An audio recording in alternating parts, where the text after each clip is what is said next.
The forensic of faith. The workshop smelled of ozone and hot brass, a cathedral of industry. Valeriane entered the halls, her hand resting on God's instrument of fury. The weapon was a beast of dark ironwood and milled steel, dominated by a heavy brass hand crank exposed on the receiver. "It pulls left," Valeriane said, her voice tight. She pressed her thumb into the stock. 3 inches. Just like the last one. Father Seraph didn't look up from his calipers. "I have measured this barrel 4 times. Mechanically, there is no drift." "It happened," she whispered, staring past the metal. Irina aimed true. She shouted the warding prayer.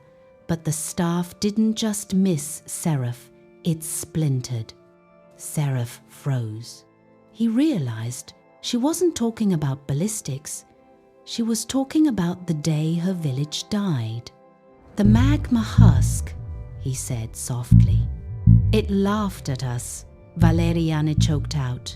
"We poured fire into it, and it exploded in her hands. That was the drift, the gap between our faith and reality." Seraph walked to the wall and pulled a lever. A chalkboard diagram descended, showing a chalk outline of a demon with directional arrows. "It was a thermal feedback loop," Seraph stated, tapping the diagram. "You identified the target as a spirit. It wasn't.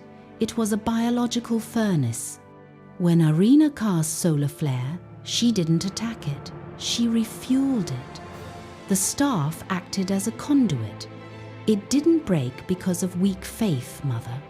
It was blown apart by the pressure of her own spell returning home." Valeriane went pale. The theological weight vanished, replaced by the cold horror of physics. "We fed it," she murmured.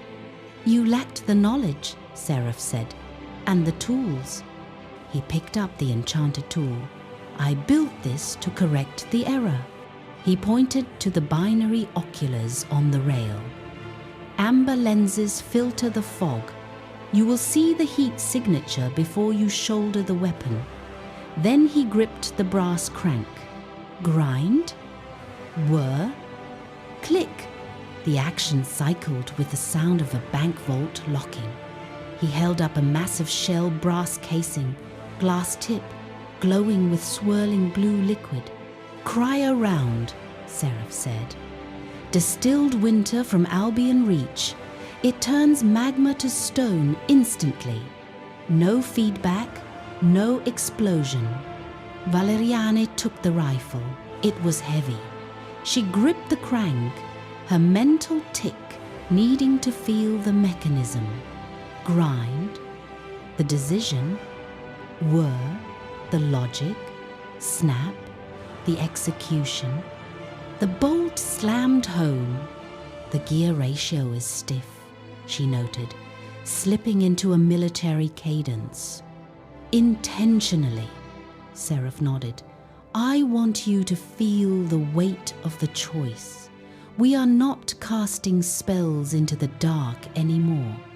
Valeriane slung the cannon over her shoulder. The ghost of the wooden staff faded, replaced by the cold reassurance of steel. She whispered, "Zero drift."